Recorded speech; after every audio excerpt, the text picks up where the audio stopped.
Hello guys, അപ്പോൾ ഇന്നൊരു Saturday vlog കണ്ടാലോ? ഇതിൽ നമ്മൾ കൂടുതലായിട്ടും പുറത്തു പോകാൻ വേണ്ടി ചൂസ് ചെയ്യുന്ന ഡേ എന്ന് പറയുന്നത് ശരിക്കും സാറ്റർഡേ ആണ്. കാരണം ഈ സൺഡേ എന്ന് പറയുന്നത് പൊതുവെ ഒരു തിരക്കുള്ള ദിവസം എന്നുള്ളൊരു മിത്ത് നമ്മുടെ മനസ്സിലുണ്ട്. അതുകൊണ്ടാണ് നമ്മൾ പൊതുവേ സാറ്റർഡേ ചൂസ് ചെയ്യുന്നത്.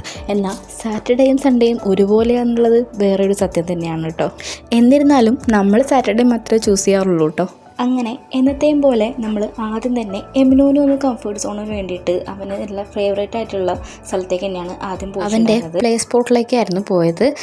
നമ്മൾ ഏകദേശം ടൈമൊക്കെ ബാലൻസ് ചെയ്തിട്ടാണ് ഇവിടെ കയറിയിട്ടുണ്ടായിരുന്നത്.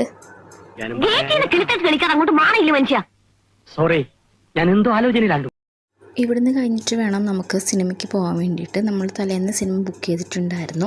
സിനിമ ഞാൻ അവസാനം പറയാം കേട്ടോ. അവൻ്റെ ഫേവറേറ്റ് ആയിട്ടുള്ളൊരു ഏരിയയാണ് ഇവിടെ വന്നാൽ ഈ കിച്ചണിൻ്റെ ഏരിയ എന്ന് പറയുന്നത്. ഇതിനുള്ളിൽ നമുക്ക് 1 മണിക്കൂർ ടൈമാണുള്ളത്. ആ 1 മണിക്കൂർ ടൈം അരമണിക്കൂർ അവൻ ആ കിച്ചൺ ഏരിയയിൽ സ്പെൻഡ് ചെയ്യും. അത് കഴിഞ്ഞ് നമ്മൾ കുറച്ച് കരച്ചിലും എല്ലാം കഴിഞ്ഞ് നമ്മൾ പുറത്തേക്ക് ഇറങ്ങി. അതിനുശേഷം അവന് കുറച്ച് ഗ്രീപ്സും കാര്യങ്ങളും കൊടുത്തു. പിന്നെ നമ്മൾ ഫുഡ് കഴിക്കാൻ വേണ്ടി പോകാൻ നിൽക്കുമായിരുന്നു. അത് കഴിഞ്ഞ് ഫുഡെല്ലാം കഴിഞ്ഞ് നമ്മൾ സെൻട്രൽ സ്ക്വയറിലേക്ക് കയറി. അവിടെയായിരുന്നു സിനിമയ്ക്ക് ബുക്ക് ചെയ്തിട്ടുണ്ടായിരുന്നത്. അങ്ങനെ സിനിമ ഇപ്പോൾ ആ പോസ്റ്റർ കണ്ടപ്പോൾ നിങ്ങൾക്ക് മനസ്സിലായിട്ടുണ്ടാവുമല്ലോ, നമ്മൾ ആട് 3 കയറിയിട്ടുണ്ടായിരുന്നത്. ഫിലിം കൊള്ളാം, കുഴപ്പമില്ലായിരുന്നു. അപ്പോൾ ഇന്നത്തേക്ക് ഇത്രയേ ഉള്ളൂ. Okay, by.